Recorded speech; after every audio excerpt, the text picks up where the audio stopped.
How do dreamers, thought leaders, paradigm shifters change the world? They have to ask themselves this one question: am I willing to chase my dreams? If you want to know how to push the boundaries of your influence, impact the world, and live out your God-given dreams, then this is the podcast for you. Welcome, ladies and gentlemen, to the Passion and Prestige podcast. I am your host, world changer, dream chaser, and all-around nice guy, Teron Nolan. Look, today we're going to slow it down and we're going to talk about cherishing. What is the first thing you can remember that you ever cherished? Huh? Let's talk about it. They just wanna knock you off the top, but I ain't gonna drop till I say so, till I say so, 'cause I say so. I don't know if you were like me, but most people measure key moments in life by photos or millions of memories frozen on their phones. For me, I measure moments and memories in a completely different way. Don't get me wrong, I love the occasional photo or video of past memories. Not too big on the whole selfie thing, but I mean, when my wife makes me take one, I'll pose for a selfie. I measure important memories by shoes. I know, it's kind of different, but hear me out. Shoes have always been a magical thing for me. When I was young, depending on the type of shoes you put on your feet that day, that would determine which superhuman ability you possessed. If you laced up your brand new red and black Jordan 1s, then you were blessed with the gift of flight. If you were lucky enough to have the white shell top Adidas, the ones with the black stripes, well then your limbs twisted and turned perfectly to the rhythm of any beat. And God forbid you owned a pair of Ken Griffey Jr.'s. You instantly became the fastest kid on earth. Shoes were powerful, but with great power comes great responsibility. And there was no greater responsibility bestowed upon a blossoming preteen than the task of taking care of his shoes. Come to think about it, shoes were the first thing I truly ever cherished.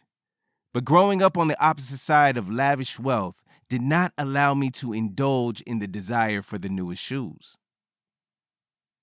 If Foot Locker were the hanging gardens in Babylon, then Payless was your grandma's dried up old rose bushes in the back of her house. And grandma's house is where me and my sister spent all of our time. If you were unlucky enough to shop at Payless, then you know just how quickly Payless shoes would disintegrate under your feet. Like cardboard floating in the ocean, the bottom of your shoes would quickly dissolve into a mush of rubber and nylon and, cardboard. God created our souls to be eternal, but he did not create the bottom of Payless shoes to be the same way. Nonetheless, shoes became my calendar, a sort of tangible timeline through the years and stages of my life. Each grade, every mistake, and rite of passage were memorialized into 32 ounces of foam and fabric. You probably think I'm playing, huh? Let me prove it to you. My first kiss, LA Gear regulators, the shoes you pump, remember those? My first fight, Nike Air Max 2, aka the Charles Barkley's 94s. The first time I asked a girl out and the first time getting rejected, Adidas shell tops. The day I dedicated to following Jesus, K-Swiss Classics, white on white. The first day of college and the last day of college. Those were some broke years and shoes had to last a long time. Reebok Question Mid OG Orange Toe, aka Iversons. Getting married, Shaquille O'Neal's, Big Boys, high-top sneakers. Hey, don't laugh. Wedding rings are expensive. Losing my father and the birth of my son. Gray Nike SB Dunks. Starting this podcast. Vans Ultra Range Classics. And the list goes on and on and on. See, I told you, shoes are more than just shoes to me. They are markers in time, a list of my greatest hits, a collection of the memories that helped shape me into who I am today. So being asked to part with a pair of shoes was a huge problem, a flagrant request that was usually met with conflict. They say telling God what you will and won't do is the fastest way to make God break into laughter. Well, on February 4th, 2022, God and the whole heavens must have been rolling. That morning, I woke up with a heavy heart and decided to spend some quiet time alone with God. Now, in our neighborhood, we have this little hidden park we like to call Circle Park. Only those who live in the neighborhood know about it, which means it usually stays pretty empty and serves as a great refuge from the busyness of the outside world. Just as I suspected, the park was empty, secluded, and quiet. A peaceful island surrounded by asphalt and houses. Exactly what I needed, a place to be still and know that God is still God. It's amazing how tremendously difficult it is to sit in silence. It's almost as if our brains are allergic to the silence and react by turning the volume up on our thoughts. I once saw a documentary where these explorers crawled miles and miles into the earth just to find the quietest place on the planet. After spending 15 minutes in deafening quiet, they couldn't take it anymore. They said that the quiet was the loudest thing they had ever heard. As I sat on a park bench, under the morning sun's glow, surrounded by stillness and lost in a mix of prayer and thought, slowly and methodically tapping my black and white Vans on the grass below, my silence was interrupted by the sound of a caster wheel scraping against the concrete, along with the annoying rattling of a shopping cart in desperate need of some WD-40. Approaching me was a homeless man, tall and slim, and a spitting image of Kobe Bryant. Yeah, it was crazy. Kobe Bryant. For a brief moment, I almost asked him for his autograph, but then I remembered that, tragically, Kobe had died 2 years ago. My mind and heart were racing. If you have been a faithful listener, then you probably remember the story about why my initial reaction towards the homeless is always fear. I know, it's not the right response, and it's one that God is faithfully working with me on. As the man got closer, I noticed something interesting about his appearance. For whatever reason, this man was not wearing shoes. I couldn't believe it. I didn't know how long this man had been walking, scraping foot on ground, but the condition of his feet, it was safe to say that it was one too many steps. His feet had been rubbed raw and torn open by the harsh city terrain. He walked, more like dragged his feet underneath the weight of his slinky frame. There I was, sitting in classic ultra-range Vans, arguably the most comfortable pair of shoes I have ever owned. And this man, without a home, without shoes, without dignity, was standing in front of me, alone, exhausted, and in pain.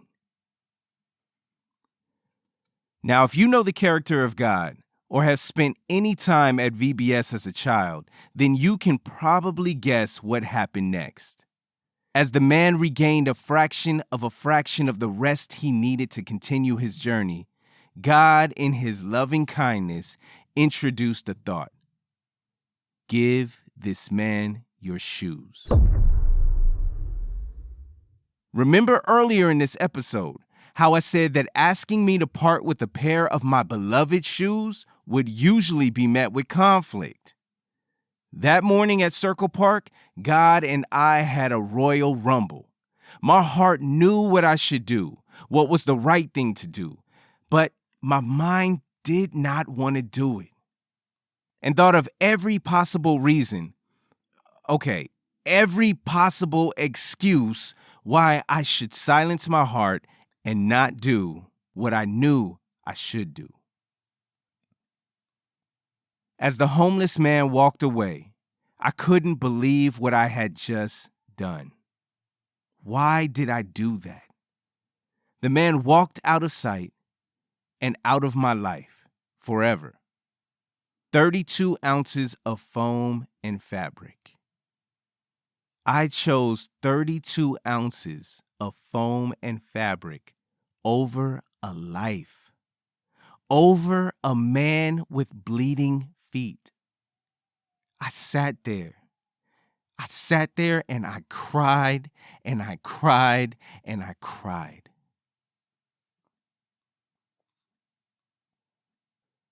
I am mature enough to know that God is not condemning me for my actions or lack thereof. In fact, even though I missed on an amazing opportunity to show that man the crazy love of Jesus Christ, God will graciously give me other opportunities. And you better believe that I will be ready to respond with crazy love and comforting compassion. I have never seen that man again. But to this day, I ride around town with a pair of shoes in my trunk, looking for the next opportunity to give away 32 ounces of foam and fabric. What are those things that you cherish the most? It could be anything. For me, it was 32 ounces of foam and fabric. It was shoes. But that morning taught me a valuable lesson. It taught me that I need to make sure that I am always putting people over my possessions. Look, possessions are nice. They make us feel good. But if they are overshadowing your ability to have compassion for another human being, that's a problem. Now, I'm not telling you need to give it away. That's between you and God. But I'm just saying, think about what's really, really important in this world. God showed me that morning that a pair of ultra-range Vans could never and will never be more important than helping someone in need. Now I'm going to end this episode the way I end every single episode, with these powerful, powerful words. Chase your dreams until the dreams you chase become a reality. Go change the world. And remember, your possessions should never take priority over people. So now that you're part of the Passion and Prestige tribe, I want to know what you think. I love hearing from my listeners. So if you wouldn't mind taking a screenshot of you listening to this podcast and tag us at Passion and Prestige on Instagram. And don't forget to go into your podcast app, subscribe, and leave us a 5-star review and a 5-star rating. This helps us reach way more people. Passion and Prestige tribe, thank you so much. I will see you next week, and remember, chase your dreams until the dreams you chased become reality. Go change the world. They just wanna knock you off the top, but I ain't gonna drop till I say so. Till I say so. 'Cause I say